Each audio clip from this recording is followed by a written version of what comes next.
There's a power that lives within every human that walks this earth. It's a language of human emotion. And the power of human emotion that we typically discount in our culture, not so in other cultures, but in our culture, the power of that emotion to literally change the conditions that we're talking about, the conditions of the healing within our bodies. And what the experiments are showing is that this power of emotion has the ability to influence not only our bodies biologically, but beyond our bodies into the physical world on the quantum level. It is a powerful language that other cultures apparently know very well. And in the West, when science came in, science discounted the effects of things that cannot be seen and measured directly 400 years ago. And now they're coming back full circle with the language of quantum science, reincorporating these forces, but the feeling and the emotion and the power of human emotion is among those forces that cannot be seen. The laboratory experiments are documenting the fact, and it is a fact now, that human emotion changes the DNA inside of our bodies and the way we function in this world, and that those effects extend beyond our bodies into the physical matter of the people in the world around us when we learn that language. And it leads us to the understanding that science is simply a language that describes our relationship to ourselves, to one another, to our world, to the universe beyond. It's a language that describes, in very technical terms, how things work, the mechanics, the nuts and bolts, and how we function within that mechanism that we call life in the universe. The best scientists will freely admit that our science is incomplete. There are a lot of things science simply cannot explain right now. But what if we take the best of the science that we do know and marry that with the languages that have always been here, the languages of spirituality, and those indigenous understandings that tell us we're part of this world and we're part of one another, we're part of a greater creation. We're not separate from these things. What if we marry those two ways of knowing into a greater wisdom? Where will that lead us? The line between science and spirituality is getting very fuzzy, and especially in the language of quantum physics. And if we can flesh out those missing pieces, and it helps us to become better people and create a better world, why wouldn't we want to do that? We already know what it's like to have a world where we all feel separate and we feel like there's not enough to go around. It's a world based in competition. We know where that world has led so far. Let's try something different. What would happen if we embrace one another in a spirit of cooperation like all of the rest of the natural world does, humankind? This is the only species that believes that violent competition is the optimum way to get ahead. And it's based on a false interpretation of Darwin's work back in the mid-1800s. But all their species in nature, without fail, show that cooperation among the species will always produce the strongest of the species, the greatest number of offspring, the greatest ability to meet the challenges of whatever it is. And the bottom line, it says that you and I and our listeners, we have a latent power. It's dormant. It's sleeping within us. The ability to create a feeling and the quality of an emotion inside of our bodies that literally heals the stuff our bodies are made of. In the human body, 50 trillion cells, in every cell is a capacitor, it's a resistor, it's a transistor. It stores energy, it releases energy. Every cell in our body has about 1.17 volts of electrical potential.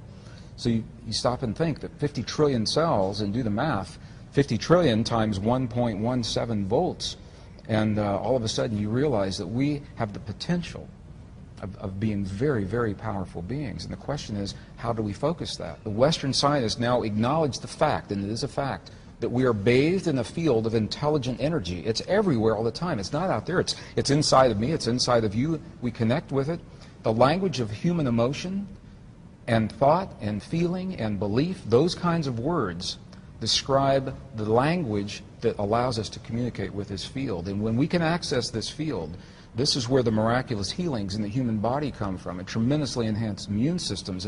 And although scientists are still hard-pressed to measure this field like it's a non-conventional energy, so we don't have the kind of equipment that you would expect to typically measure a field like this, but we know how it works and we know the effects are there.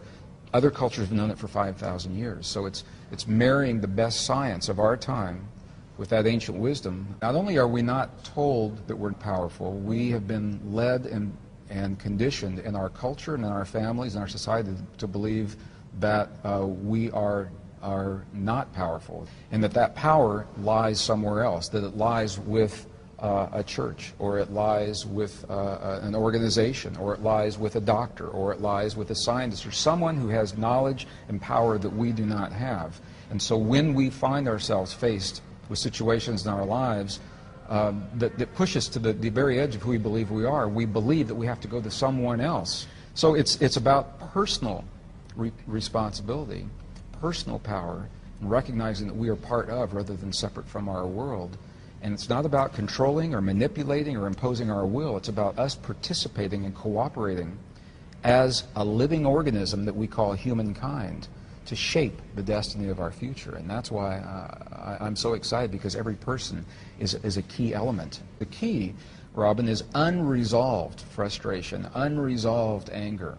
That's where we get in trouble with our bodies. We all feel those are. We all feel them because they're signals telling us about our environment, what's happening in the world. We want to feel those. The key is, when we do feel them, to recognize what they're saying and what to do about them, what they mean to us personally, and to resolve and reconcile whatever it is that is being brought to our attention in that moment. And the language of our heart speaks to the stuff our world is made of, to our bodies and to the physical reality of this world. The world will mirror back what it is that we're feeling in our hearts. When we're feeling anger, hate, jealousy, rage, you're going to see it in your relationships, you're going to see it in your health, you're going to see it in your body. Intuitively, we know that. And the flip side works as well. The key is to hone that feeling of peace or of healing, to feel the things as if they've already happened, to feel the peace in our world as if it's already happened, or the healing in our loved ones as if that healing has already happened. And in that way, we are giving this field something to work with, so it can mirror that back in the quantum world. And there are all kinds of self-help. Everyone learns differently, so what works for my anger and your anger or someone else's may not be the same thing. But the key is to honor the language of human emotion in our hearts. Forgiveness is vital.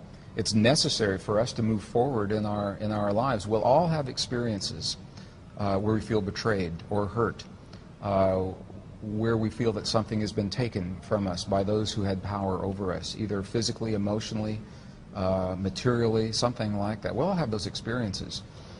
The key to transcending those is to get past them, and you can't get past them by sweeping them under the carpet. Compassion is the word that the Buddhist traditions, we go in those monasteries in Tibet, they look at what's happened to their lives and what they've lost, and you're hard-pressed to find an angry Buddhist in the monasteries in Tibet. And in the pre-Judeo-Christian traditions, there was a sect called the Essenes, E-S-S-E-N-E-S. They wrote entire texts about how we get through those times in our lives, and they said what we do is we bless the things that hurt us.